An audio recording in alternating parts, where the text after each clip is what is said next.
আগের ভিডিওতে আমি দেখিয়েছিলাম যে বাদামের বীজ নিয়ে আসা, কারণ সেই দিন আমাদের জমি চাষ করার কথা ছিল কিন্তু প্রচণ্ড ধুলার কারণে চাষ করে নেই।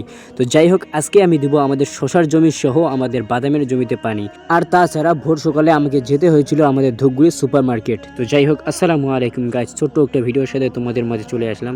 সর্বপ্রথম ভোর সকালে আমাকে যেতে হয়েছিল মার্কেট, কারণ আমাদের বাড়িতে যেহেতু শশা চাষ করছি তাই আমি শশা নিয়ে মার্কেটে গিয়েছিলাম। কিন্তু যাওয়ার সময় আমাদের রেলগেট যেহেতু রয়েছে ধূপগুড়ি রেলগেট, তারপরে আমরা চলে আসি আমাদের ধূপগুড়ি মার্কেট, কারণ সেখানে আমাদের বেশ কিছু দরকার ছিল জন্য আমি আসি। তারপরে সেখান থেকে বাড়ি আসার পর আমাদের যেহেতু শশার জমিতে সর্বপ্রথম পানি দেবো, তাই আমি সেই দিকে আমি জমিগুলোর সেই পাইপ টাইপগুলো সর্বপ্রথম রেডি করে নিয়েছি।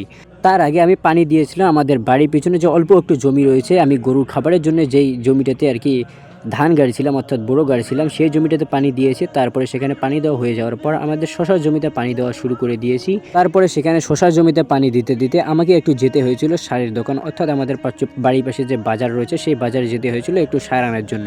যদিও আমাদের এই জমিটাতে ছোট্ট, যেহেতু বেশি বড় একটা জমি না, অল্প একটু জমিতে শশা গাড়ছি। আগে যে জমিটা ছিল ওই জমিটাতে আর কি শশা গাড়া শেষ হয়ে গেছে।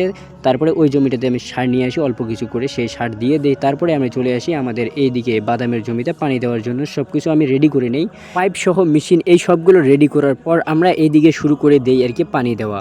যদিও আমি এইদিকে মেশিনের এইদিকে ছিলাম আর আমার আব্বু ওইদিকে পানি দেওয়া শুরু করেছিল প্রথমে। তারপরে আমার এইদিকে মেশিন একদম রেডি করে দেওয়ার পর আমি এইদিকে শুরু করে দিয়েছি পানি দেওয়া।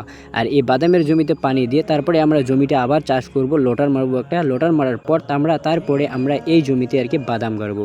আর হ্যাঁ গাইস, তোমরা কে কোথা থেকে আমার ভিডিও দেখো তা অবশ্যই কমেন্ট করে জানাবে। আমাদের এই পানিটা দেওয়ার কারণ হচ্ছে যে আমাদের জমিটাতে একটুও রস নেই, কারণ এটা একদম বালু। তার জন্য আমরা এই পানিটা দিচ্ছি। এই পানিটা দেওয়ার পর তারপরে আমরা বীজ গাড়বো। এখনও কিন্তু আমরা বীজ গাড়ি নেই।